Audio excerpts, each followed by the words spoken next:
नमस्कार दोस्तों, मेरा नाम है आदित्य दुबे। मैं वैदिक एस्ट्रोलॉजर, आप सभी का मित्र। क्या आपको पता है कि लोग आपको पागल क्यों कहते हैं? क्यों आजकल एस्ट्रोलॉजी के ऊपर सवाल उठाए जाते हैं? क्यों हम एस्ट्रोलॉजर्स या हम नॉर्मल लोग जो भी ज्योतिष पर विश्वास रखते हैं, लोगों को क्यों आंसर नहीं दे सकते? इसका कारण आपको जानना चाहिए। सबसे पहले तो आपको पता होना चाहिए कि आपकी जन्म कुंडली है क्या। आधे तो लोगों को यही पता है कि हाँ भाई, जन्म कुंडली सिर्फ इसलिए होती है कि विवाह के समय उसका मैच करा लिया जाए कि हाँ भाई हमारा विवाह इस लड़की से होगा, बस विवाह कर लिया जाए और पूरी जिंदगी काट के चले जाते हैं। बट उन्हें पता ही नहीं चलता जन्म कुंडली है क्या। तो आज मैं आपको ऐसी चीज़ बताने वाला हूँ जिसकी आपको बहुत ज़रूरत है। ऐसी नॉलेज आपको जानना चाहिए। ज़रूरी नहीं कि जो एस्ट्रोलॉजी पर विश्वास करते हैं, जो नहीं विश्वास करते हैं, वो इस वीडियो को देखें। हम सभी को इस वीडियो के बारे में जानना चाहिए। ऐसी नॉलेज देने वाला हूँ जो आपके जीवन में भी बहुत ज़्यादा काम आएगी और आपको एस्ट्रोलॉजर का काम पता चलेगा कि एस्ट्रोलॉजर बेसिकली करते क्या हैं, वे क्यों, कैसे आपका काम, आपके निवारण आपको बता पाते हैं। तो चलिए शुरू करते हैं। इससे पहले आपने वीडियो को लाइक नहीं किया तो वीडियो को लाइक कर दीजिए, चैनल को ज़रा ज़रा शेयर कीजिएगा, क्योंकि ये नॉलेज हम सभी हमारे सनातन धर्म को होनी चाहिए। आपके जन्म के समय ग्रहों की जो दशाएं होती हैं वही आपकी जन्म कुंडली बन जाती है। अब जन्म कुंडली क्यों बनती है, जन्म कुंडली हम क्यों देखते हैं, हम क्यों अपनी जन्म कुंडली को एस्ट्रोलॉजर के पास दिखाने जाते हैं? क्या ऐसा होता है उस जन्म कुंडली में जिसे देखकर एस्ट्रोलॉजर आपको कह देते हैं कि नहीं, आपको ये उपाय करना चाहिए, ये करेंगे तो आपके जीवन में ऐसे ऐसे लाभ होंगे? बहुत से लोग इन चीज़ों का उपहास करते हैं, बट इस विद्या को जब आप पढ़ेंगे तो इसके बारे में जान पाएंगे। आपने जो भी पाप या पुण्य पिछले जन्मों में कमाए हैं वो आपको इस जन्म में आपकी जन्म कुंडली के द्वारा मिलते हैं। बस हम या आप में कई सारे लोग एस्ट्रोलॉजर्स के पास जाकर अपने भाग्य को दिखाते हैं कि देखिए हमारे भाग्य में क्या है, अगर हमारे भाग्य में ये काम है तो क्या हम ऐसा काम कर सकते हैं। हम अपने भाग्य के हिसाब से ऐसा कौन सा कार्य करें जिससे हम अपने जीवन में सफलता को प्राप्त कर सकें, क्योंकि हर किसी की लाइफ में सक्सेस नहीं है और जो आदमी आज की लाइफ में सक्सेस है वो एस्ट्रोलॉजी को नहीं मानता। अभी इन समय पर जब वो सक्सेस है, उस समय पर वो स्पाइडरमैन, सुपरमैन और बैटमैन की दुनिया में खोया हुआ है। बट जिस समय, आप यकीन मानिए, वो जिस समय भी गिरेगा, वो चाहे उसकी मृत्यु का समय ही क्यों ना हो, उसे सिर्फ एक ही चीज याद आएगी, वो है हनुमान।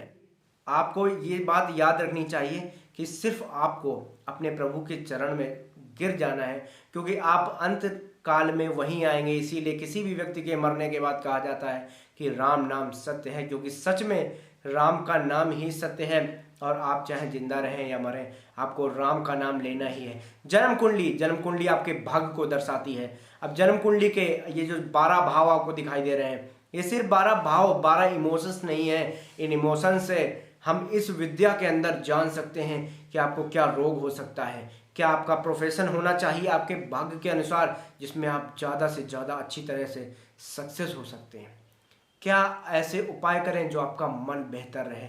ये सिर्फ उपाय की बात नहीं है। हम कई सारे लोग ज्योतिषाचार्य के पास सिर्फ इसलिए जाते हैं कि उपाय कर सकें। कुछ लोग तो इतने बड़े पागल हैं, वो ज्योतिषाचार्य के पास इसलिए जाते हैं कि उनका प्यार खो गया है, वो उसे पाना चाहते हैं। बताइए अब क्या कहूँ मैं लोगों को। अगर पुराना प्यार आपको मिलना है ना, तो वो आपके पास से कहीं जाएगा ही नहीं। और अगर वो जाना है ना, तो या कोई एस्ट्रोलॉजर हो या कोई भी इंसान वो वापस नहीं ला सकता।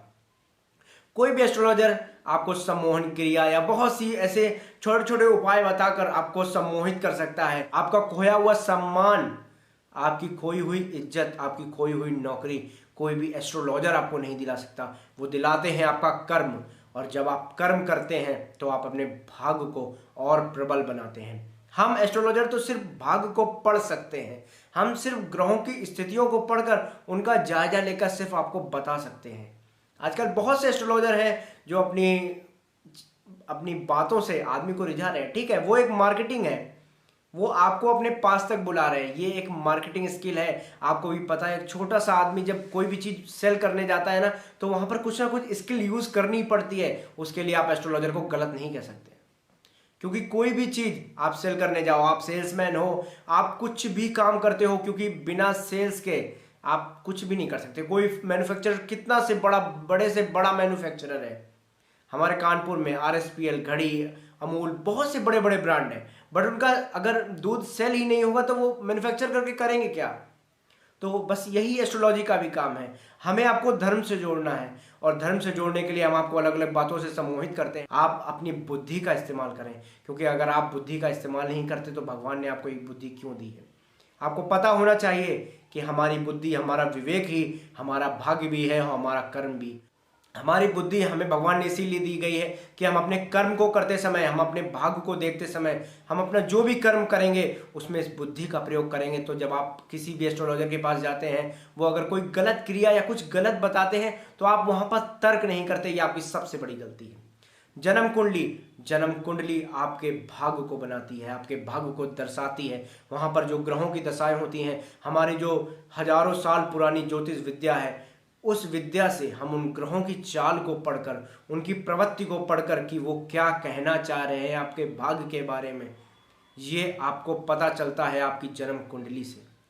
और जो भी लोग ज्योतिष विद्या पढ़े हुए होते हैं, वैसे तो समाज में बहुत से लोग उनका सम्मान करते हैं, बट बहुत से ऐसे बदतमीज लोग भी हैं जो उनका उपहास करते हैं। तो यकीन रखिए कि ये जो एस्ट्रोलॉजर्स आपके आसपास हैं सही हो सकते हैं, वे सही बता सकते हैं, बट आप तर्क रखिए अपनी बात पे, अपनी समझ अपने साथ रखिए, तो आप भी बहुत अच्छी डायरेक्शन को पा सकते हैं। और एस्ट्रोलॉजी से जुड़कर, एस्ट्रोलॉजी के साथ रहकर आप अपने हर समस्या का छोटे छोटे उपाय करके अपनी समस्याओं को कम कर सकते हैं। आप अपनी समस्याएं खत्म नहीं कर सकते, क्योंकि वो आप अपने पुराने जन्मों द्वारा लेकर आए हैं। अगर आपकी कुंडली में शनि खराब है तो यकीन मानिए अपने पुराने जन्मों में कुछ बहुत ही बुरे कर्म किए होंगे, जो शनि महाराज आपकी कुंडली में नीच के बैठे हैं। अगर शनि नीच का बैठा है तो यकीन मानिए उससे ज़्यादा समस्या आपको कोई नहीं दे सकता, क्योंकि वो एक ऐसा न्यायप्रिय ग्रह है जो आपको जज भी बनाता है और जजमेंट भी खुद ही करता है। बस आप अपने धर्म से जुड़कर, अपने भगवान से जुड़कर इतना निवेदन कर सकते हैं कि हे प्रभु, जो भी हमें कष्ट हो रहे हैं उनका निवारण करें। वे ही आपकी समस्याओं का निवारण करेंगे। तो यकीन है मुझे, आप समझ गए होंगे कि आपकी जन्म कुंडली क्या है और हम एस्ट्रोलॉजर्स क्या काम करते हैं। तो अगर आप भी मुझसे कुंडली का विश्लेषण कराना चाहते हैं तो ये स्क्रीन पर आपको नंबर आ रहा है, यहाँ पर संपर्क करके आप मुझसे अपनी कुंडली का विश्लेषण करा सकते हैं। और यकीन मानिए, सिर्फ उपाय नहीं, आपको सिर्फ उपायों पर डिपेंड नहीं रहना, आपको अपनी समस्याओं को जानना है। अगर आपके पास कोई समस्या है तो आप मुझसे बात कर सकते हैं, ये हमारा कहना है। जय श्री राम, जय हनुमान जी महाराज। हनुमान जी महाराज से मैं सिर्फ इतनी मनोकामना करता हूँ कि हम सब पर अपनी कृपा बनाए रखें। जय श्री